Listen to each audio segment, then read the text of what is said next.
together in person. Yes. That's so nice. My little heart can't deal with it. I think these days, isn't it? Yeah. Here we are. So yeah, That's wild. this is the Making Change Studios gang, by the way. We just wanted to have you on today to talk about a little bit about what you've been up to. Obviously I know some of your songs and some of your videos, and I know a little bit of background info on you, but I wanted to hear it from yourself and get an idea. And to be fair, this is the first time that I'm meeting you, so I don't really, Greg's, show me a few of your videos, but I don't really know your name like that or anything about you. So this is like my first introduction into who you are. So yeah, no pressure. Yeah, let's find out a bit more about you, what you do, your journey, and yeah, just kind of find out. Okay. Where do you want me to start? Well, can I just start saying that I've seen Corncrakes, the video obviously Greg showed us, and that was my introduction, and I wanted to say that it was amazing, first of all, from the song itself down to the production. When you're making songs or making music, because first of all, I think you're a brilliant storyteller as well, I'll just say that. When you're choosing how to write your songs, because I'm getting like a really strong storyteller right from it. So where does that inspiration come from? So I feel so writing songs for me, I have wanted to do it my whole life. I've always wanted to be a musician, but I find it so hard, like so hard. Like I kind of I feel like I've described it as pulling teeth before. Like writing this album was like just incredibly difficult for me. It doesn't come naturally to me. I'm not like one of those people who wakes up from a dream and I have a full song there and I'm like, oh, it's easy. Like I really have to I have to trick myself into trying to write songs. Like I'll be watching TV and I'll be like, oh, I'll just like pick up my guitar and just start playing while watching TV. Like no pressure. Like I have to be so kind of sensitive to myself because I just I find it really stressful and really like hard. But with I think there is a kind of storyteller vibe. There's quite a like I kind of lay it all out on the table. Yes. Or at least I think I do. And like some of the times what I'm laying out is just like me saying, I don't really know what I think or like what I feel, but I'm just laying that out anyway. And yeah, I don't know. I again, like I feel like I try and write songs that are in the kind of classic format of like, verse, chorus, and then I'll play it to someone and they'll be like, this is so weird. Where did you come up with this? And I'm like, oh yeah, sorry. So yeah, I don't know. They kind of, I guess they take me on a bit of a journey. Like I tend to start with the first couple of lines, and then I'll just kind of, I guess, just keep following it and just seeing. Seeing where it takes me. It's almost like poetry, I think, in that sense. When I listen to it, I think the expression and the personification that you use in the songs, it almost gives me like I'm listening to someone recite a poem with a backdrop of some like beautiful, kind of classical, kind of folky music to it. So I mean, you've literally hit the nail on the head. So I did a poetry master's. And like it was a big component of my degree, and my parents are classical singers. So you've just that's like the intersection of my music. You've just absolutely nailed it. Oh, we're all done here. Didn't I see that? Yeah. So I wanted to ask where. I was going to ask where you get the inspiration from. You've already said from the most random places, Can I ask the song Corncrakes? Can you tell us a little bit about that? Yeah, of course. That was kind of a weird one. So that was like the last one that I wrote for my album, and I'd been writing this album for probably like 3 years, and it was like really just trying to get it out. It's like, come on. And it got to the point where it kind of, I don't know if you guys have had it where you've been so like obsessed with one creative thing that it feels like the world is giving you little pieces of the puzzle, and you just have to like try and fit them together, and they kind of come up from nowhere.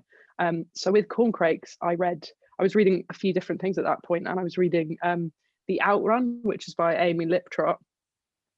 And then I also read the Summer book, and in both of those they talk about corncrakes, and I'd never heard of corncrakes before in my life. But in both of them, they're kind of so corncrakes are nocturnal, and they also are quite elusive. And in both of these, the corncrakes are kind of heard and not seen, and they know that they're there, they know that they're present, but they're not witnessed. They're not like actually a kind of part of it.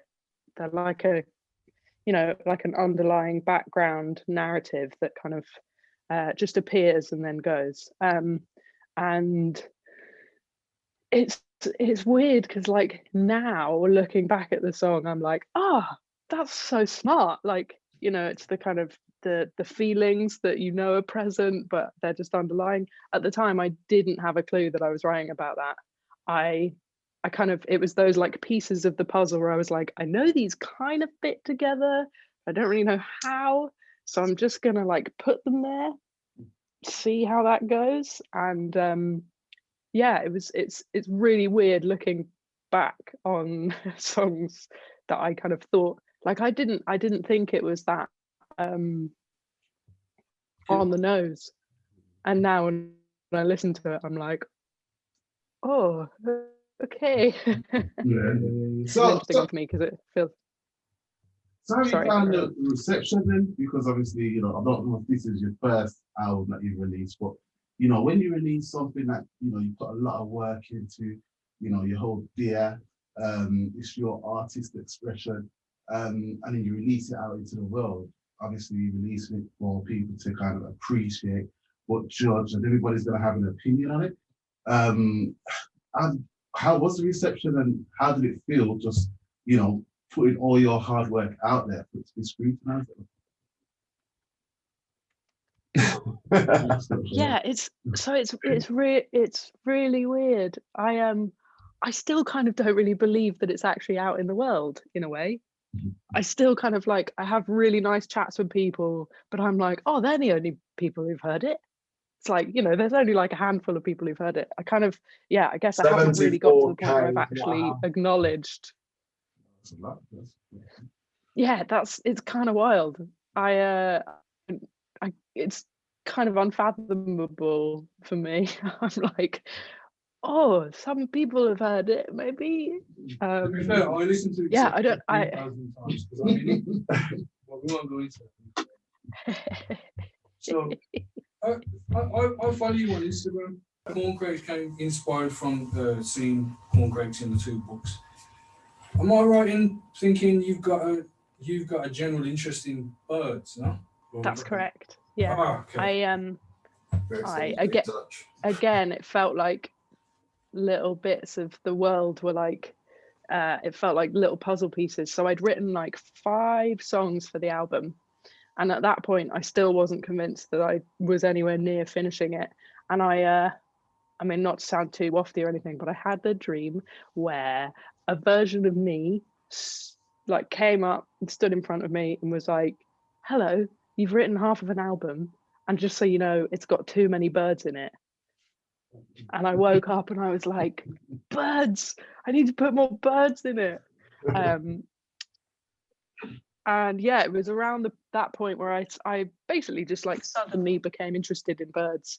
I had like a year or so before that, I'd had this incident where I was sat in my ex-boyfriend's living room and just heard this like thud against the window. And I kind of like went outside to see what was going on. And there was like this teeny tiny bird that had just knocked itself out on the window. And we had a cat at the time, so I had to like pick it up and kind of save it.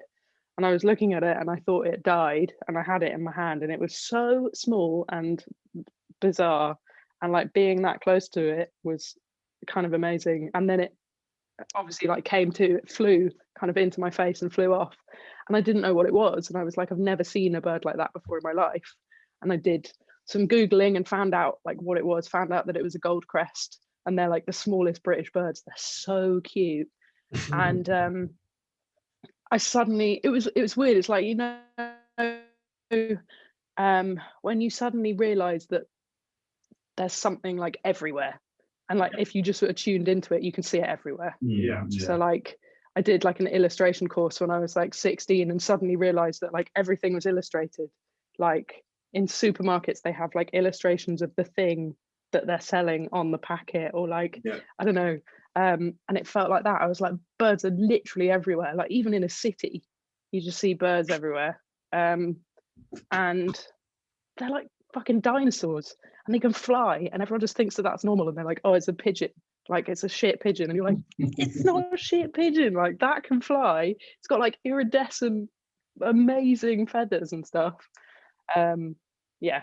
And I go off on little like, my friend said the other day that I'm like a really good student because I go off on little like avenues where I'm like, now I really like birds, and I'll like read about birds and like watch films and, you know, I don't know, just find out everything that I can about them. So yeah, I was in a big moment like that, and now I actually can like ID some birds and stuff, which is fun. Bird watch. Yeah, they're just great. Yeah. Sorry, I was just going to ask you. You mentioned earlier, I picked up on it earlier, but I didn't get it. You said that your parents were classical singers. Mm-hmm. So yeah, how do you they're think professional classical singers. Yeah, influenced your like musical talent in a way? So have you always wanted to be a musician growing up around? Yeah, I mean, they massively influenced it. Like so I've got two much older siblings, and they were also super into music. And I feel like through those kind of three avenues, I just had like completely different, amazing lessons about music. So like my parents would play classical music or they would play jazz. So we listened to like a lot of like Ella Fitzgerald, Nat King Cole, that kind of stuff. And then my sister loved like Stevie Wonder and India Arie, and then my brother loved like Nick Drake and Radiohead. So I had these kind of like different avenues of knowledge basically given to me, because obviously I was, you know, too young to actually be able to be in charge of the CD player. So I was just listening to like all these different things, and yeah, it's I think my parents would have really liked it if I'd been a classical singer, but you know, I'm a rebel, so I was like, I'm not doing classical. So as you know, so right now all roads kind of lead back to the pandemic and, you know, lockdown and everything else. And now you've just started to put out music and, you know, you started to gain a following. How do you think that's going to affect, you know, the music industry and your career at this point, you know, over the next year or next few months, just going forward in general, or even how? Yeah, I mean, it's just a shitter, isn't it? Like there's no two ways around it. It's like, as someone trying to kind of gain traction, gain a bit of a following, like the quickest way of doing that is actually being in front of people, and being able to like, yeah, exactly, being able to like actually kind of prove that I'm all right at the thing that I do by like playing to people. And that's also the thing that like brings me the most joy. And it's also just, it's such a big part of releasing an album, especially a debut album, when you don't have any fans, like going on support tours and basically being like, can I steal your audience for a bit? Like that's such a massive part of it. So it's a bit of a shitter, but I mean, it's quite, yeah, I don't know, because I've never done it before, I'm like, oh, this is normal. Like, you know, I have tours that are way in the future, and that's what I'm, you know, looking forward to. And until that point, I'm just like working on the stuff that I'm working on. And like me and my brother-in-law yesterday, we did like so I'm at my sister's house at the moment. I've been here for like a month and a bit. But my brother-in-law has like, he's an opera singer as well, but he's also directed loads of shows, and he is also an amazing like cinematographer. He's basically one of those people who like anything he touches turns to gold. He's just really good at it. So I was like, okay, I want to, and I basically needed to record like a live session for this. It's called Baby's All Right. It's like a club bar that was in Brooklyn, and they've now like done live stream shows like once a week.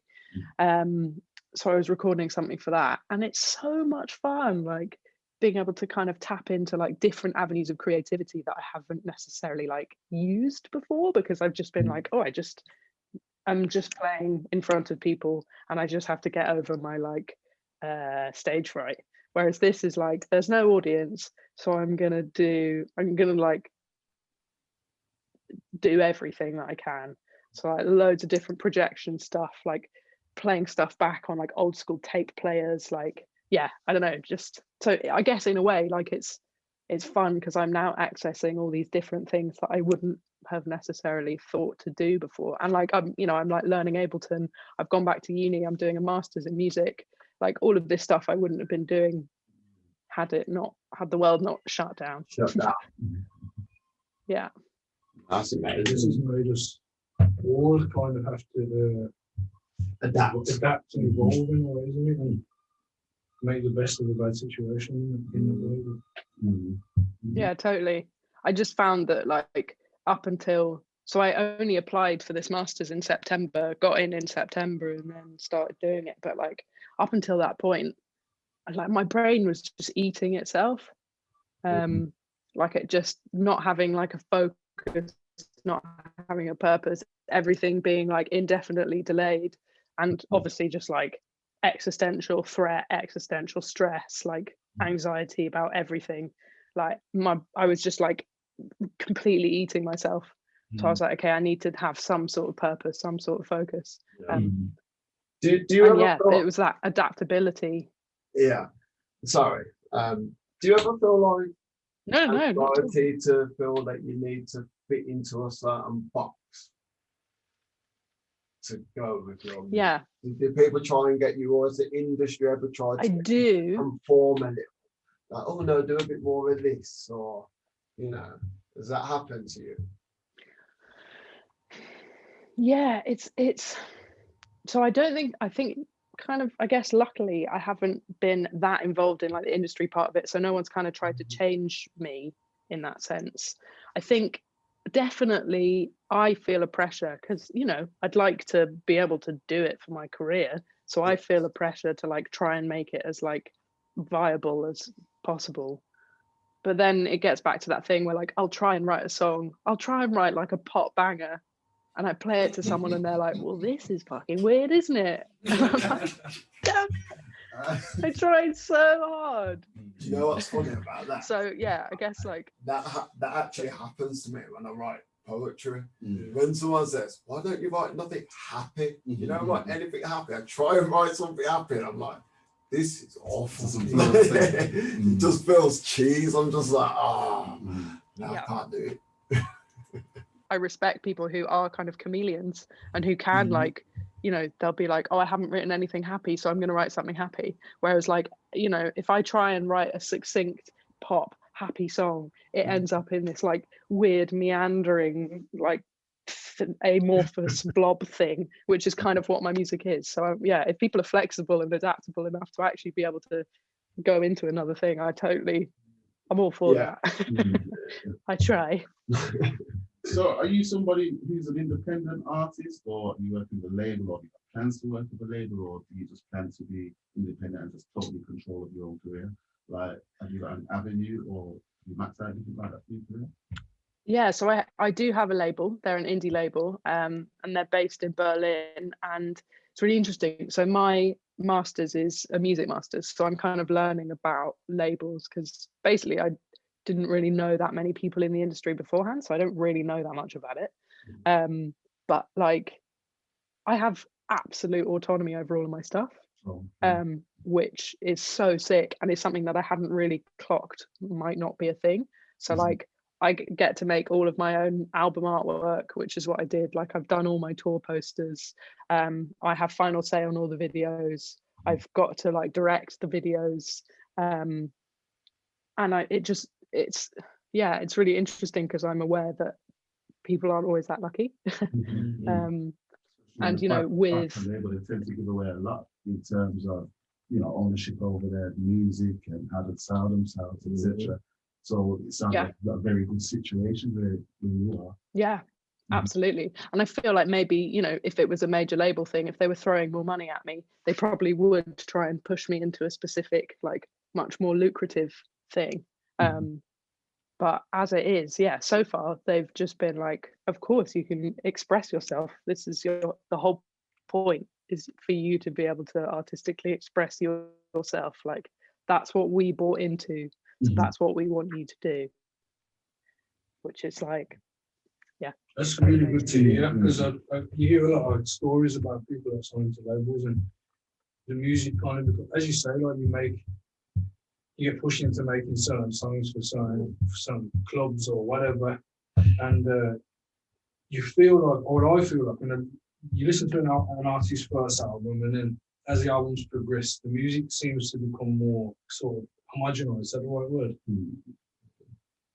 I feel like it starts to fall into certain categories, and I found with what I've heard of your music so far, I couldn't put it in a genre myself. I wouldn't say it was this or it was that. I'd just say, as Aaron said, it's like poetry with a backdrop, and there's something beautiful about it, and there's something about that beauty that sometimes gets lost with a lot of artists.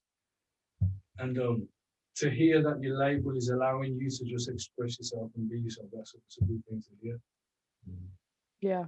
Yeah, it feels really special. I think one thing that I would say is that, like, and this is like a classic thing, it's like, you know, you have an indefinite amount of time to write your first album, but then you have to write your second album in like, you know, a couple of years. So there is that, like, that kind of like pressure, that like, oh god, sincerity. and yeah, you don't have the luxury of time. Sorry. Yeah, no, I'm saying, I think what happens is over time, the sincerity of it, because like I said, there's added pressure. When you're writing your first album, you've got time to be yourself and the mistakes and things. But I think with your second, because you've always got a standard, the kind of sincerity in like almost the writing and the production and everything decreases a little, because it's got to be better than that standard. It hasn't got to be just how I'm feeling. Yeah, it's a weird thing, but. And also, I think it becomes that thing of like, it's suddenly not necessarily for you anymore. Like writing my first album, I was just like, no one's going to hear this. I'm just doing it for me because I feel like if I don't do it, I'm going to cry all the time. So I have to like get it out. Whereas then suddenly you're aware that, like, you know, and even if the audience is 100 people, that's still 100 people who you're suddenly like, oh, I'm going to be saying something to 100 people. So I need to be like, you know, a little bit more aware of actually like how much I'm expressing, or what, you know, the way that I'm expressing it or something. Yeah, it's interesting. Speaking of the what you're expressing and the way you're expressing it, tell us a little bit about Chelsea Hotel number 3. Yeah. Yeah. Love that basically video. Like yeah, it was a fun one. My brother was like, I'm scarred. What have you done? It's like, I warned you that it was just me having a wank. Like, come on. Yeah, I basically, again, I kind of didn't really think that anyone would ever hear that, but I knew that I wanted to write a song that was about, like, I guess, like the autonomy of female pleasure, which I felt like I hadn't had access to, or like hadn't been allowed to even think about until I basically had to like unlearn all of the bullshit that I'd learned. And it's really interesting because I feel like when I wrote that, it was a lot more radical than when I released it, because the conversation, thankfully, around female pleasure has like really increased since then, and like it's so much more in the kind of public sphere. But I guess I was just fucking pissed off, to be honest. It's just like, I feel like I've had like 25 years of not actually even being able to feel in charge of my own pleasure, which is fucked. And I guess I wanted to kind of express that just in case it might be like a fast track for some other like younger woman hearing it who was like, wait, I'm allowed to masturbate, and like I'm allowed to think about what I like and like how to express that and how to deal with it. And I'm aware that there's hypocritical things in that, because I'm saying that I wrote it just for me, and then I'm saying about potential audience, but I don't know. I am hypocritical. There's like, you know, even if you're writing stuff for yourself, you're still, a part of you is like, oh, I hope someone hears it. Maybe. Yeah. What's the general response been like to that video? The video in particular? How have people reacted? Have you had people complain about it? Have you had people say, you know, because I enjoyed it. No one's complained so far. Still time. There was a worry that it was going to get like censored on Instagram, on YouTube, but that didn't happen, so that was good. I think broadly people have kind of approached it being like, it's quite brave to say that stuff, but again, I mean, maybe it's just like naivety on my part, where I still don't really think anyone's seen it or heard it. I'm aware that there's quite a lot of views, and it's literally a video of me pretending to wank, but it's, yeah, I don't know, it's a fun one. Also, like, I like performing is, it's definitely, you can see the artist in it. It's not, you know, a video. It's not like we're comparing it to a Nicki Minaj WAP. You know, there's an art to the video, definitely. So, yeah. I think there's a lot of art in WAP though as well, to be fair. Not so convinced. Depends what you like. Depends what you like. Fine art or, you know, contemporary. So I don't know, because I've just once you become a musician, like you're saying, that you're kind of out there, aren't you? You know, your views and everything's just kind of open to the world. And now we live in a world with social media, it plays a huge part on today's society. You know, how are you going to deal with, you know, your growth? And I don't know, in a sense that, I don't know, if you're a private person like me, for instance, I would really struggle. You know, if I had to have all my views and, I don't know, fame in a sense, just being out there. How would you deal with your growing fame and popularity and influence? Is that something you're nervous about, or you're ready to just embrace and go forward? So because I'm ill-equipped to write like very radio-friendly pop bangers, I think I'll be spared the like horrific fame part. I've been recognized once in my life, and it was the day after I'd played a gig, and she recognized me from the gig, and that was pretty weird for both me and her. We were both a bit like, oh, hello. Yeah, I feel like it's never, I feel like I'm not going to get to a point where I have any problems living my day-to-day life, just by nature of the music I write. Like, it is, you know, it's very introspective, it's very meandering, it's very like, I think it gives a lot more the more that you listen to it. And I think that broadly speaking, society is getting like quicker to ingest stuff. Like, people aren't taking more time over stuff, they're taking less. But I mean, yeah, I mean, there is almost definitely a lot of naivety on my part there, because I am putting everything into these songs and putting them out into the world. And people kind of say that to me on Instagram. They're like, God, you share a lot. And I'm like, yeah, shit, maybe I do. And like, maybe after releasing this album, I'll be like, okay, I've overdone it. Like, I need to reel it in a bit. But